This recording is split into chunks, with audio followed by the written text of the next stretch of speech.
Hi guys, हम आ गए एक नए ब्लॉग के साथ और आज आपको हम कुछ और दिखाते हैं। और ये है पतंग बीच की नाइट लाइफ। तो यहाँ पे सब जब रात होती है तब सब जागते हैं, तो काफ़ी बिजी है रात को।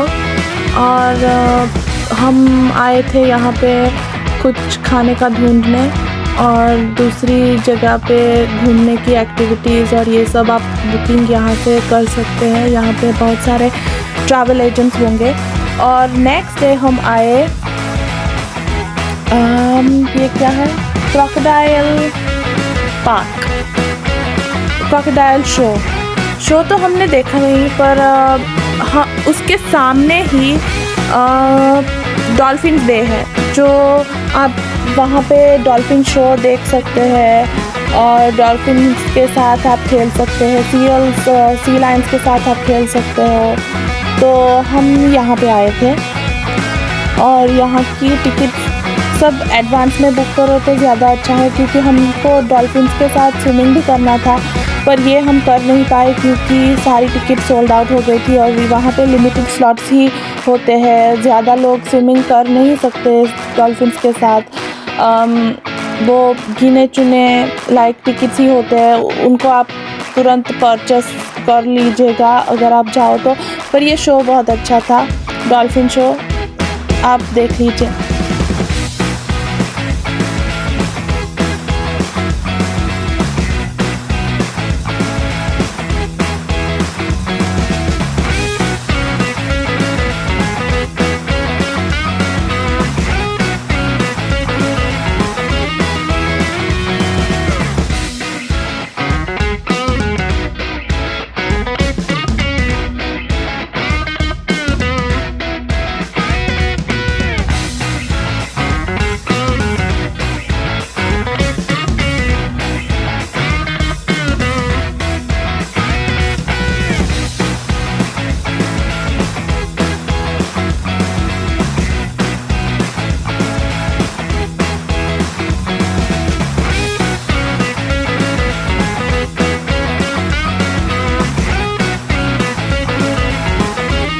यहाँ पे हमने पूरा डॉल्फिन शो कवर किया है, तो आप प्लीज़ स्किप मत कीजिएगा और पूरा डॉल्फिन शो एंजॉय कीजिए। बहुत ही एक्टिविटीज़ भी होंगी, पूरा एंजॉय कीजिए। उसके बाद आगे और कुछ जानकारी आपको देंगे।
यहाँ पे हमारा डॉल्फिन शो ख़त्म होता है और यहाँ पे ख़त्म होने के बाद हमने जैसे बोला था, हमने डॉल्फिन के साथ टच करने का, फ़ोटो खिंचाने का, सील के साथ बैठ के, बहुत ही अच्छा मोमेंट था। हमने सील के साथ बुक करवाया था हमारा।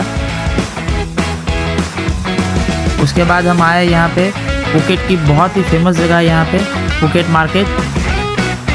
ये है ओल्ड टाउन फुकेट, बहुत ही फेमस प्लेस है। जैसे यहाँ के अगर फुकेट आए हो तो हर कोई यहाँ पे आता ही आता है, क्योंकि बहुत फेमस जगह है ओल्ड टाउन फुकेट।